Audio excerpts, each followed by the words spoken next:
All right, hello everyone, it's silverkyle, and today we are going to be taking a look at everything that I picked up in the month of November 2021, which does include Black Friday 2021. And I had a good time with Black Friday this time around. Black Fridays for the last, at the very beginning when we got them in Canada, it was freaking awesome. And then as time went on, it slowly started to decline. Where in the last few years, I really haven't gone too crazy. Either because I guess I already had everything that I wanted, or I just wasn't really that tempted with everything that was out. But I had some good times. And what also happened just before Black Friday was that there were some omnibus deals, which we'll be going over. I went over a few of these already, but I ended up getting pretty much all my pre-orders for the rest of 2021, and what we have that we know of for the first maybe 8 months or so of 2022. I canceled everything that I had with Amazon, and I went with indigo.ca, which is Chapters if you're from Canada, because they had a 30% off deal, and because I was Plums Rewards, I got an additional 10% on top of that. So really good deals, and I ended up getting just one additional omnibus, but I got all my I don't know, there was like 25 omnibus or something that I have pre-ordered for the next 10 months or so, pretty much until August 2022 I have pre-orders for. So quite a few things. Let's dive into it. Let's go with omnibus first because we just mentioned them.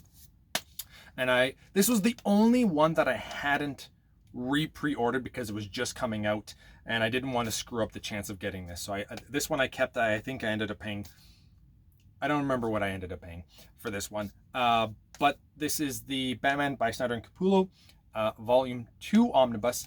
And the spine on this is just absolutely atrocious. Like, I stretched the crap out of it, and that's the best that I could get. And that's really not doing it justice. Like this, it's it's the worst spine that I've seen in 2021. Let's leave it at that. It's not like if you take the time to stretch it out, it's doable. It seems like it's a lot better than it is, but it isn't. It wants to close tight. Now I think that maybe over time it'll get a little bit better, but I really had to work it to get to that point. Let's just leave that on my lap for now. I also did an overview of volume 3 from The Amazing Spider-Man, which includes Stan Lee, Romita Sr., Buscema, and Kane. Just to give you an idea of this just wants to open. It wants to lay flat. The other one is wanting to close. So glad to have that. Now I have the first 5 that I can actually read. I've read the first one. I'm reading the second one currently. And I also ended up picking up at the time, because I don't have it yet, I missed it out on the, I think, second reprint of this that came out like a year or two ago in the summer. And so I ended up getting the I think this was 2019 summer of 2019. I think this is when it came out. I don't know if that was a reprint or it was, I don't remember what it was, but either way, the time that I was looking at it, and I think it was the summer of 2019, it went out of print fairly fast, which I didn't expect. And then so this time around I was like, okay, let's get it with a 30% off sale plus the 10% because of the Plums Rewards. So very happy to have this because I have the Heroes Reborn, the Return. So and they do have the new Heroes Reborn that's coming out next year. That's current. I think either was happening this year or is currently still happening. I think it's already over, but anyway. Before we get into the games, I just also wanted to mention that I did get these Joy-Cons from Hori, and these are, I'm going to do an overview of the, not an overview, sorry, I already did that. I'm going to do a review of these because I really enjoy them, but it might not be for everybody because they don't have rumble with this. And I know that a lot of people like rumble. To me, I don't think I'm even really, I think I'm finding like, oh, it's weird that it's not rumbling every once in a while. But it wasn't that big of a deal for me. There are other Joy-Cons that I probably will get eventually as well, just to see if they're as comfortable, that do have the rumble. And they have like some lights as well, some RGB, which I love RGB, so I think I might like them. But I don't know if I'd like them on my controller when I'm playing it. I do like it on my keyboard. I don't know. RGB is pretty cool. All right, if anybody's seen the RGB intensifies with the guy, I don't know if is that Boogie? I don't know if it's Boogie, but he has like the RGB sunglasses on. Oh, it's a good little GIF. GIF. I sound so old right now. I'm so sorry. Anyway, let's get into the video games because there's quite a bit here. Put that over here. Blu-rays and video games. So it's a combination that we're going to be looking at. Pokemon Diamond, the remake, the Brilliant Diamond.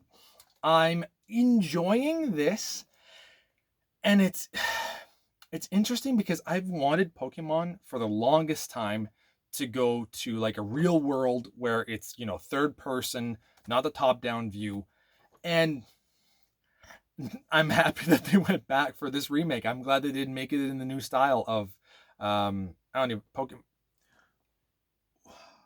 I don't even know what they're called. The last Pokemon just before this, it's completely, I'm thinking Pokemon Y and X, and that's not what it was. That was on the 3DS. I don't know what it was called. But yeah, no, I prefer the cute looking.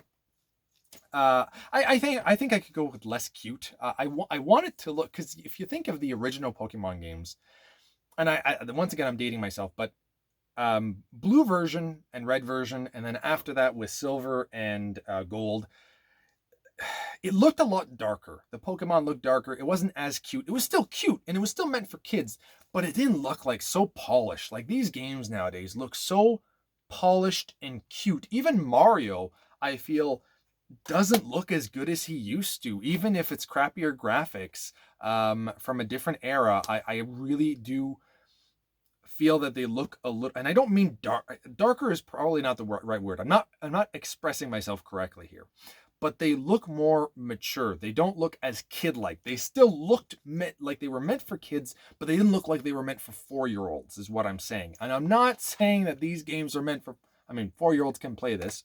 I think it is E for everyone. But I want to be playing something that is meant maybe for like 10 to 12-year-olds, and that's the style that they had back in the day. And I just sound like an old man yelling on his porch as the kids walk by from coming back from school. That's not what I want to sound like, but that's what it's coming out like. Anyway, Guardians of the Galaxy for the Xbox Series X, and I guess I have the Xbox One version here. It's both of them. I kind of find that's weird. I just put it for the Xbox Series X only. I do not like this at all. On the one hand, for consumers, I guess this is kind of good. You get both versions. So if you have the Xbox One and then you get the Series X down the road, you can you don't have to change. You don't have to buy another physical copy of the game, or you don't have to change it for the digital.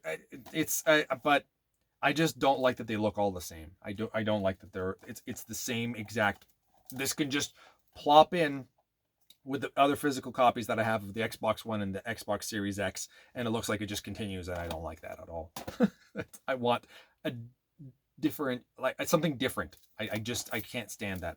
But I'm really happy to have Guardians of the Galaxy. I'm looking forward to that. Oh, so I got this for okay, Pokemon Diamond. I paid a retail for this because it wasn't on sale. Guardians of the Galaxy I got half off, so it's $80 here in Canada. I got it for $40. Immortals Phoenix Rising. I got this for $20 here in Canada. Really looking forward to this one. I know that. So this is, I guess, Ubisoft's attempt at Breath of the Wild, and I don't expect it to be as good at all, but I'm still excited. I've looked at some videos of it, and it looks pretty darn fun. I know that it won't be nearly like Breath of the Wild, but I think I'll still have some fun with that. Ended up getting Sakura Wars for $25, maybe. I can't remember what it was. And this is the launch edition as well, which comes with some additional stuff. This, I think it's like some kind of mech JRPG. Not turn-based, action-based, where you're in a mech. You can see the mech that you're in. I like the pink. Does anybody else just like really love this cover? Even with this sticker, the sticker is also on the outside, so it's not part of the actual packaging, but it just, to me, it really flows well. Now, I think it's all movies. Yeah, so all movies. John Wick 1. Love this series. I think I have John Wick 2 on Blu-ray, and I don't have John Wick 3. I think this one's still the best one. John Wick 3 has some incredible scenes. There's two specific fights. The first fight in the beginning when they go into, like, I think it's a museum potentially, is excellent. And then there's another fight where what's her name? Bailey. That's not her name. Storm. What's her name? Halle Berry. that first fight that you see with the dogs, incredible. That was, man, they did a phenomenal job. And the first one, I think that they really captured what the series was. Honestly, though, John Wick 1, 2, and 3, to me, are so incredibly close in terms of the exact same rating that I gave them and how good they are. Like, there's not really that much of a difference at all. Another good movie is Knives Out. Really liked this one.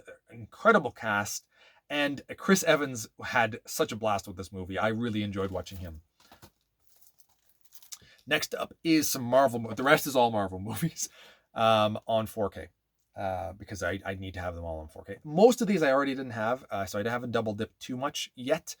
This is Guardians of the Galaxy 1 and Volume 2 as well.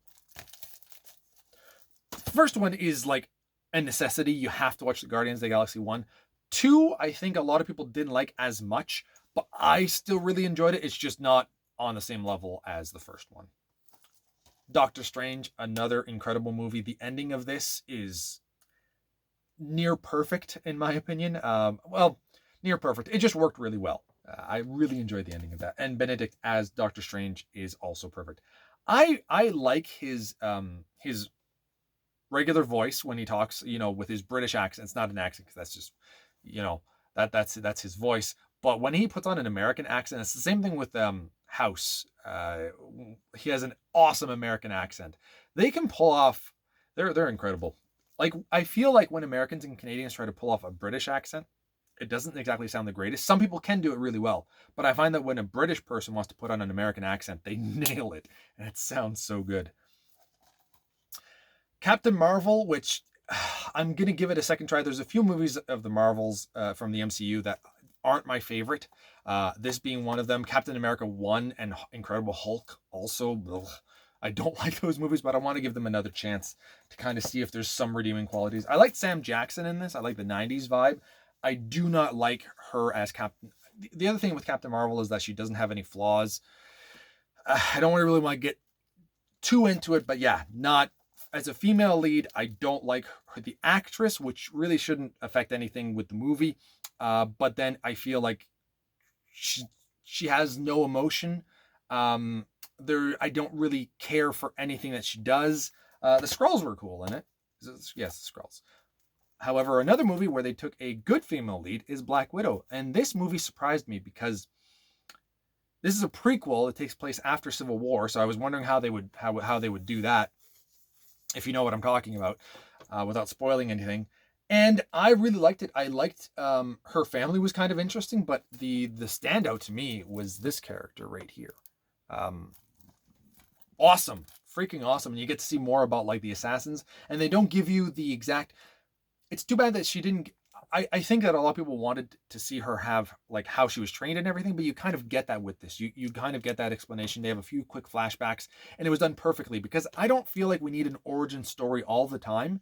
Just kind of show it in flashbacks and it works perfectly. Same thing with Spider-Man. We didn't need to be introduced to that. I do like times when they introduce us to characters, but when we've seen it so many times, you don't have to do it. Or if you are going to have this is the first movie and you see them kind of struggling, I feel that Batman Begins did that in the best way possible. That was the perfect one because we had seen Batman before. We know how he becomes Batman, but actually showing the beginning of that, the inception of everything, and he's Bruce Wayne for quite a bit of the movie and really learning the ropes of everything. I think that they did a great job with that movie. But yeah, I don't know how we went from Batman. Gee, I don't even know what I was going to say. Bat Widow and Black Man is what I was essentially going to be saying. But Black Widow, good movie as well. Glad to have that. Oh, what did I pay for all these? Give or take $10 for pretty much all of them. I think I paid a little bit more, maybe I think $13 for Black Widow. So that was it. Really good deals on everything. Really happy to have these. I would say that these movies are normally about $30 here in Canada. So getting them for 10 to $13 is a really good deal. I'm very happy to have them. So that is everything I picked up in the month of November of 2021, including Black Friday. So let me know in the comments below if you got anything on Black Friday. And we'll see you all next time. You have been bearded in. Beardage.